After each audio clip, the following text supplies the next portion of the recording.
Good morning, everybody. How we doing today? Morning. Doing well. Carcass, how are you? Great. Good to see your shining face. It's shining all right. Hey, we're at Choices Podcast. You can find us at choicespodcastofficial.com. You can go on YouTube and just Google Choices Podcast. And we ask you to subscribe as we continue to grow. And today we're going to talk about scatter shooting while learning to better yourself. Okay. Got it? Well, kind of like that quote that I sent you.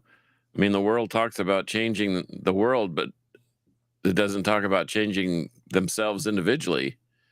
So I thought maybe we'll talk about how to do that. We can talk about that, but first let's get to the why. Okay. Sure. The why is, look, we're not political on this channel, and I don't want to be political. I don't care what party people are in. I really don't care. But what I do care about is in Washington, thank God we're down here where Texas is, because the further you get away from Washington, D.C., the better off you are. But it's amazing how Americans pay these people to do a job and they can't do it. They can't reach across the aisle, shake somebody's hand and figure out, okay, hey, we're smart guys, let's figure out how to move forward. Well, Right? Brett, they can do the job, but they won't do the job. And I think that if you look at an example like Tulsi Gabbard, they pulled her aside day one and said, you will vote this way and you will vote party line and you will not have basically a thought of your own. You will vote as the party votes. And she ended up bailing and swapping parties. She's beautiful. She's a cool person. I'm just talking about all of them. All of them, Marcus. Well, we could start with term limits. I think that would resolve a lot of the issues, because when someone like, let's just say AOC, she's waiting tables and she's got $1,500 to her name when she becomes a congressperson, and now she's a multi-millionaire after 6 years. How does that happen? That's crazy, dude. So, A, they shouldn't be able to work the stock market, and B, they should have term limits, and that would help people do what Washington intended. After 6 years or whatever your term was, you went back to being a farmer or a dentist or a lawyer or a lawn maintenance professional or musician or whatever. You weren't there for 40 or 50 years just cashing checks and getting inside scoop on what's going on. Like all of us out here, we have to play the hard game, Yeah. But that's why we need to talk about what we can do ourselves to better ourselves, because we can't do anything to better them. We can't do anything to change the world circumstances that we have. Do you agree with that, Carcass? Well, I think it starts with us. Yes, absolutely.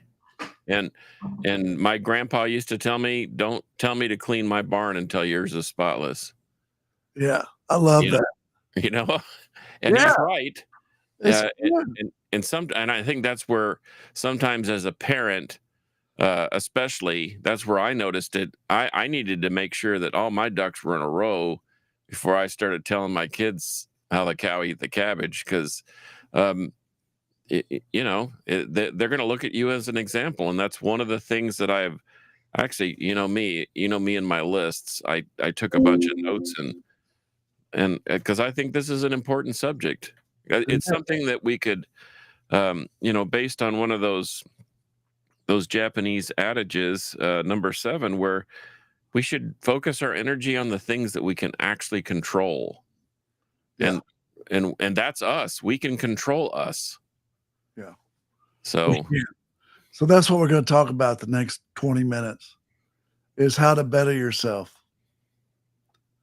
I like the Japanese adages, but I want to go with I want to start off on this one. Okay, you ready? Okay. I'm not a big church dude. I'm a little church dude. My little church has a hard time making payroll, and I love it. It's a great church, a Greek Orthodox church. It's just a historical religion, but I got to have something every day to feed me.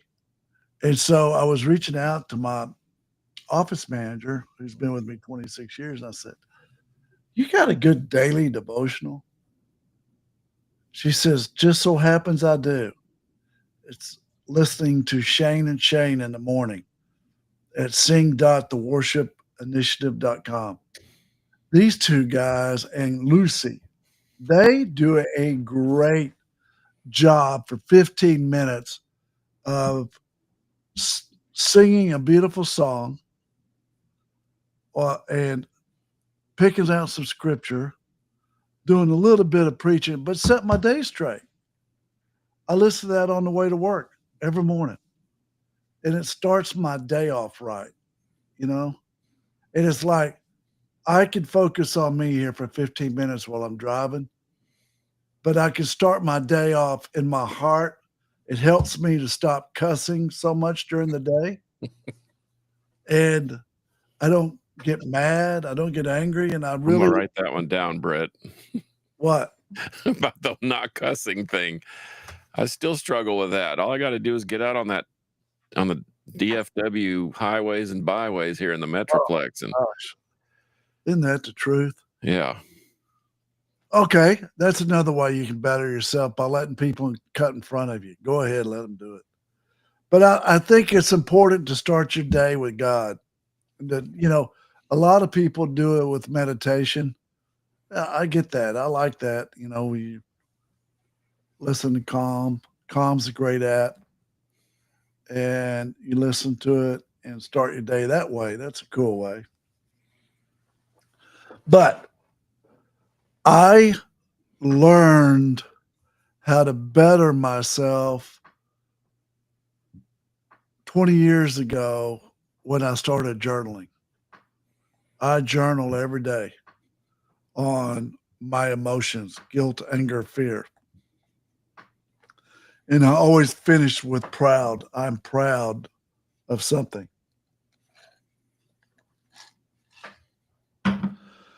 But I put at the top, just like I've told you before, Carcass, 1 through 12, which is the 12 things I need to do that aligns with the way I'm feeling. If I'm feeling guilty about letting somebody go, then what do I need to do to manage that? Whatever.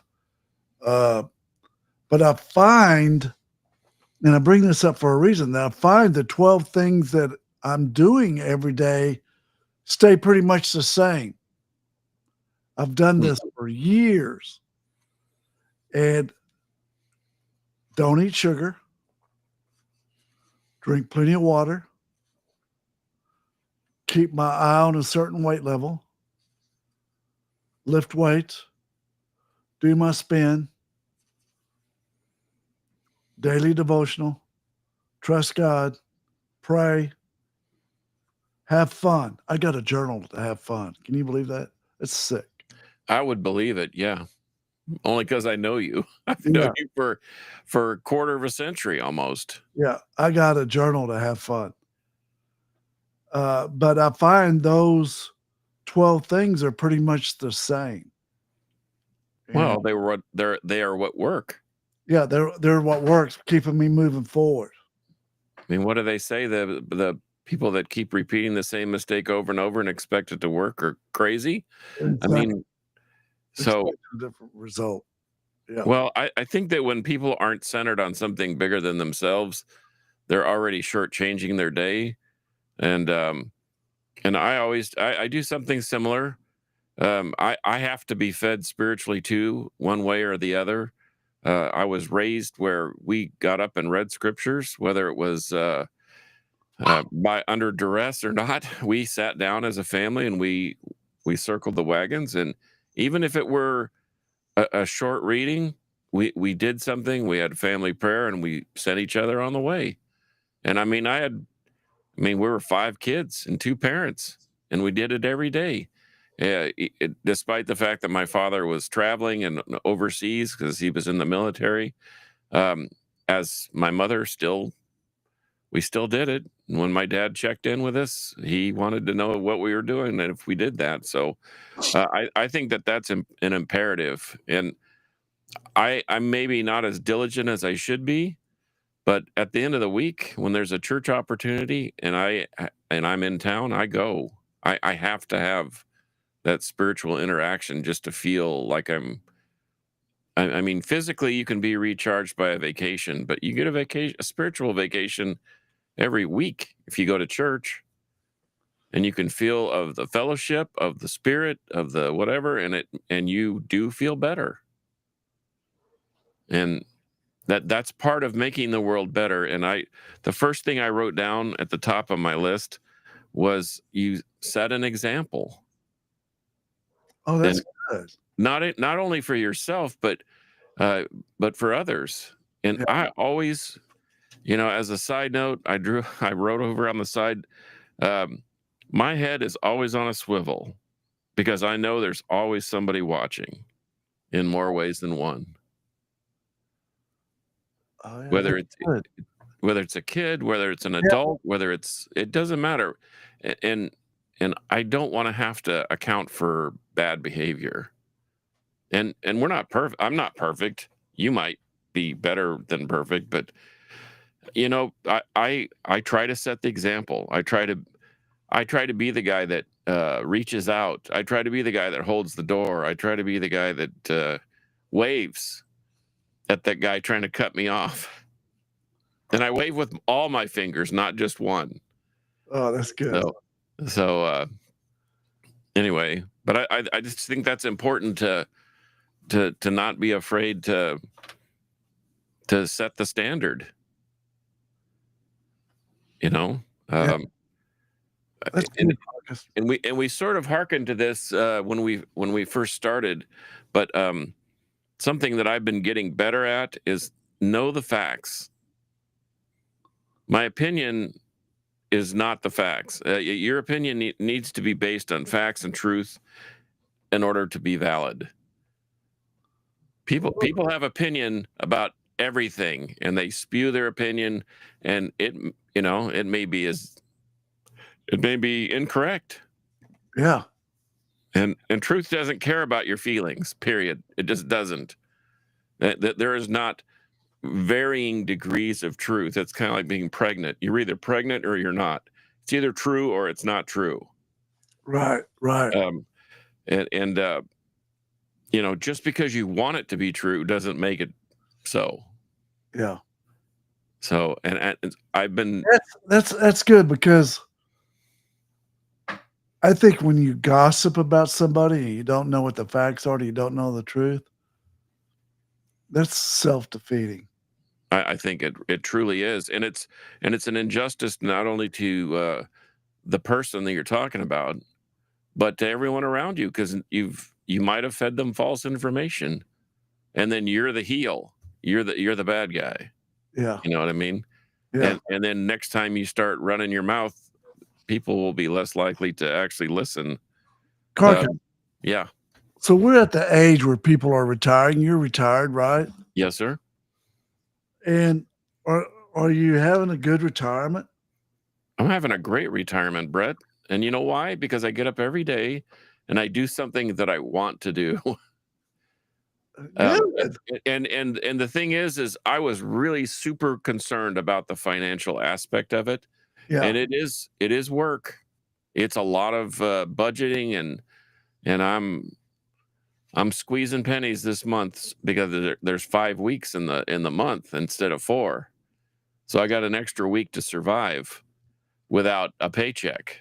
And but you know what? I'm doing things. You and I had talked about this years and years ago, and you advised me do something with the music business, do something with me with Yeah. music. And guess what? I've had a chance to go out on tour with a fairly prominent band. And yes, that's the hard work of music. I've had a chance to work at a music store. I've had a chance to um, help a friend out who's a musician, and then I get to come home and draw, and I get to come home to a beautiful wife and family who also pitch in and help the retirement aspect of it work. So, Right. should I complain? No. Can I complain? I shouldn't. I went to one of my best friends. He retired, and I went over his house last Friday with a buddy of mine, and I was so disheartened. Mm. Uh, he's lonely. He's smoking dope every day, and he's the last person in the world you'd expect of all that. He's had cognitive decline. He's depressed. So my my feedback for anybody that's going to retire, Carcass, is that you better have a plan in place to keep you healthy Yeah. for you, for Oh, you. oh no, I get my 10,000 steps in. I try to watch my diet like you, try to Yeah, keep my eye on the prize. I'm not going to be Jay Cutler ever again. I'm not going to be some powerhouse athlete. I'm not a supermodel or whatever. But I do want to be healthy, and I do want to live for a long, long time and enjoy life. right, I've spent, I spent 42 and a half years on the roll on the tax rolls, and plus who knows how many, 4 or 5 before, and when I was a young kid pushing a mower and washing cars for a few bucks here and there. uh, Now it's time to enjoy life, so I am. In fact, I want you to come over and look at my record room. I'm so proud of it. oh, good. I'll come over, Carcass. It's really awesome. You And still but got to teach me how to draw those wiggle diggles, whatever you you call know them. what, you come over and check out the record room. We'll put on a record, and I will show you how to do the squiggle drawings. Squiggle, yeah. Yep. That's what I'm talking about. I was so disheartened with my friend, and I'm like, dude, what are you doing? Hadn't showered in 3 days. His house stunk. His house was dirty. It was, I'm like, I went over there and did a welfare check on him, and I was reminded that you can't change somebody else. You Yeah. can only change yourself. That's and unfortunately, you can, no man's action can jurisdict your reaction. However, you can certainly influence people to do the right things. You can be a good example, like I mentioned. And I think just by showing common courtesies, you're always saying, "Be kind, be nice to Yeah, people." be kind. Man, that's an imperative. Even if they give you the side eye, you know what I mean? And like, who is this guy? He's holding the door for me. I've had I've had people almost rebel against my holding of the door. I had one lady tell me, "I don't need no man to hold the door for me." I said, "I know. I'd hold it whether you're a man or a woman. So just walk on through and let's go get our stuff." In my old days, I say, well, let me slam it right into your face. You know, Right, but guess what? You've evolved. yeah, You've improved. I just laugh. I was really disheartened though. My buddy is like, he's one of those guys. Well, I said, well, I'm going to watch this. He's like, I retired. But when he retired, he quit. I believe you got to have a plan to take care of yourself. You can either go up or down, but you can't hold on the same place very long. I think that's an interesting choice of words, Brett. Did you quit or did you retire? Yeah. And Yeah. and there's a big difference. There's a big difference. I retired. I said, I'm going to do other things with my life. I know I don't have the income that I had before, but that's okay because I mean, look around me. I've got stuff that I can enjoy. I've got stuff that I can do. I can, it's been really cathartic to not, and I've gone back to where I used to work, and no offense to them. It was a great opportunity for me, the place that I retired from. There 10 years almost to the day when I retired, and that was my goal. I wanted to be at a place where I could retire. and I go back to there, and it doesn't feel right. It's such it's a heavy weight. You don't like my cardiologist, Dr. Lay, once said, "You don't know how bad you felt till you feel better." Yeah. And that's what retirement has done for me. I feel so much better now about life because I'm not under that constant weight of just the day-to-day drudgery and the day-to-day heavy work level and all the responsibilities. Now I still have responsibilities, of course, but now they include uh, clean the house and rub my wife's feet when she gets home from a long day. I mean, it's those are great. Those are easy for me. That's just service. In fact, that's part of what I wrote down. I think I think it's important for us to know if we're going to influence people for the better. I think it's important for us to know what our circumstances, what our surroundings are. Like I know all of my neighbors. I could walk right up to their front door, knock on it. They would open it for me, even though I know, like a biker. But they know me because I wave to them, I say hello, I talk to them, and we've become friends, which is what a neighborhood should be, in my opinion. Uh, That's crazy because I live in a different world over here. yeah. Oh no, and I'm fully aware of that. That you do live in a different world, and that's why you have big spaces. Yeah. People have big spaces because they don't want to interact. They Yeah. they want the protection of, yeah, That's me. Carcass. yeah. I got that big fence around this house to keep people out. I never forget this guy was trying to solicit. He was standing by my gate. Hey, open the gate. I want to come up here and talk to you. I said, you'll never make it, dude.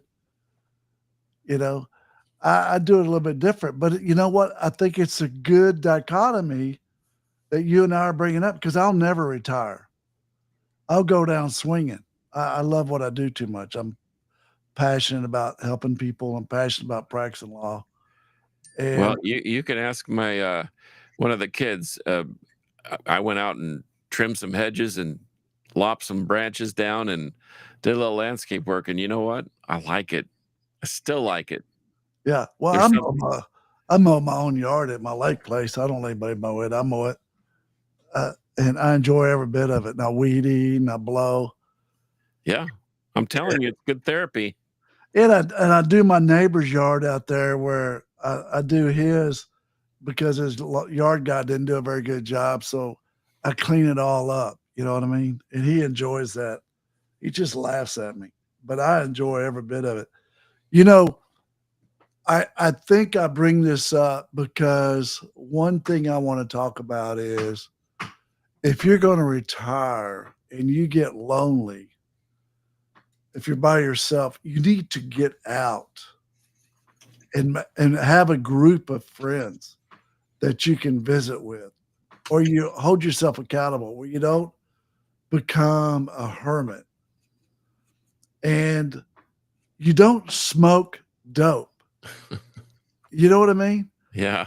I walked in to see my friend and that nasty weed smell just hit me right in the face. I'm like, Well, Brett, it goes back to the very first point we made. Um, you don't have to necessarily be in charge of what goes on at your church to participate and to interact. yeah, And if you had that particular thing, you would never be lonely. In fact, I can tell you right now something else I wrote down, like offering service. I know everybody in my church, my ward. I know most of what their needs are. We have some elderly folks that can't do for themselves, and they're kind of on a watch list. And if I am in the neighborhood, I stop by and just check the yard, make sure that if there's anything I can do, I'll do it. There are folks that are sick, can't provide meals for themselves. There's that opportunity. But see, we're all interacting, and it's not like we're, you well, know, you get out of yourself long enough to help sure. somebody else. But stay with me here. Okay. It's the ones that get hibernated in their house and get lonely are the ones that I worry about. I worry about him too. In fact, just you telling me that is bothersome. It is bothersome. And you can't fix somebody. But back to what I'm saying, retiring like the way you've done it, Carcass, and making the most out of your resources, that's cool. I love hearing it. But if you're going to retire and you get lonely, if you think it's just a way that you're going to watch Gunsmoke all day, you're doing yourself a wrong. You're doing yourself a wrong favor. You need to. I often wonder when people do retire, why they don't have something in place. I mean, That's where I have this opinion that those who retire and don't have a plan are telling their body they quit. yeah, That's when you get into trouble.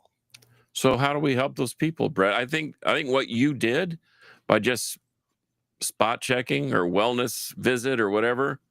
Oh yeah, dude, I failed miserably though. Why? It's just me and my buddy. It's ego, Yeah. and I went over there without an agenda, and I have to be careful. And I had another one of my buddies meet me over there, and I have to keep my mouth shut. Sometimes. And I'm just like, dude, what's going on over here? And I never got to what do we need to do to repair it, because the number one rule in the seminar discovery that I taught was you cannot change or heal what you do not acknowledge. And if he wasn't going to acknowledge that there's a problem right there, I wasn't going to try to change it. Well, but I gave him my ear. Yes. But I walked out and I said, my wife said something very interesting. She said, anything you do from here on out for him is to make yourself feel better. You ain't doing it for him. I couldn't be more agreeable to her. Yeah. He ain't gonna listen to me. I'm gonna just get my feelings hurt every time I go over there. But however, but see, you're in charge of your feelings, Brett, and you sort of have to compartmentalize why you're doing it. Yeah. The old WWJD bracelets that people, what would he do? And he would do that. He would visit them. The sick and the afflicted, the people that are lonely. That's who he went to. He didn't go to the ones that were already on his team. Right. He went to the sick and afflicted. Right. And so you sort of have to look in the mirror and say, am I going to just continue to be present with him? And for his, and it will be for his benefit, but it will be for you because it's the right thing to do. Does that make any sense? Yeah. You're not going over there to change him, but you're going over there to set the example and to give him hope. Yeah. And at some point he may say, Brett, you've been coming over here for the last few months and I really appreciate it. And I don't know what to do. Maybe you can help me make some adjustments. That might happen. It may never happen like that. Who knows? But you'll never know. You always miss all the shots you never take. I mean, you got to take a shot. Yeah. So, but remember what you did, that was the right thing to do by visiting him. When I walked out, though, I gave him to God. I'm like, I got to have God intervene on this one. Well, let's see. Sometimes he sends his messengers, Brett, and you might be that guy. Yeah. Don't sell yourself short, man. I know he does great works, but sometimes it comes in the most, I mean, I'm writing a book about it because most of the stuff that have happened to me in the last 10 years are so unbelievable that no one would believe me if I didn't have backup for it. I mean, just the fact that I'm alive and we're having a conversation and I'm healthy and I'm able to get around is a miracle. Yeah, It's a miracle. It's a blessing, Carcass. Sure. And so the fact that you're frustrated, and I feel your pain because I wish people would help themselves too. I mean, I really do. We have a common friend, and I wish, and you know what? I will tell you this, without mentioning names, that person is slowly, the ice is melting off that cold heart. Slowly. Slowly. And there's a change. And you know what? Other people around them, this person, have said the same thing. What's going on? It's like they're a different person. And I think I told you I was a little unsure about committing to be present in that person's life so much. But I'm glad I did. And I'm not saying anything more than that because it's the right thing to do. And I know it is. And whether that person changes for the better and becomes 100 times better than what they were, I'm beginning to learn the whole story. And I'm looking at this person's life and I'm thinking, well, they're lucky to be where they are right now. They were, because it'll water your eyes if I told you half the stories. But once again, doing the right thing, it's like Montana said last week when Coach Saban sat him down. He said, Montana, there's always something for you that you should do. Are you going to make the choice to do it? And I thought that's really been sticking in my head these last couple of weeks. Are you going to make the choice to do it? Well, I think we all know what to do. Right. And what we need to do. But are we going to decide to do it or not? Or are we going to continue to question? So good, Carcass. Which leads me to today's quote. You ready for this? Yes, sir. Bring it on. It comes from the great Lucille Ball. Oh, love yourself first, and everything falls in line. Read that again. You really have to love yourself to get anything done in this world. Read that again, please. Love yourself first, and everything falls in line. You really have to love yourself to get anything done in this world. Wow. Isn't that beautiful? Yeah.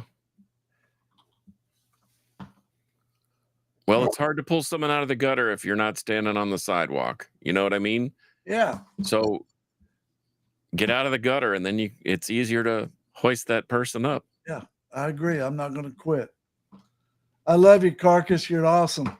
Love you too, man. Glad we're doing this. Me too. Everybody have a great day and love yourself and take care of yourself so you can take care of others. Drive safe and see you next week. Yes.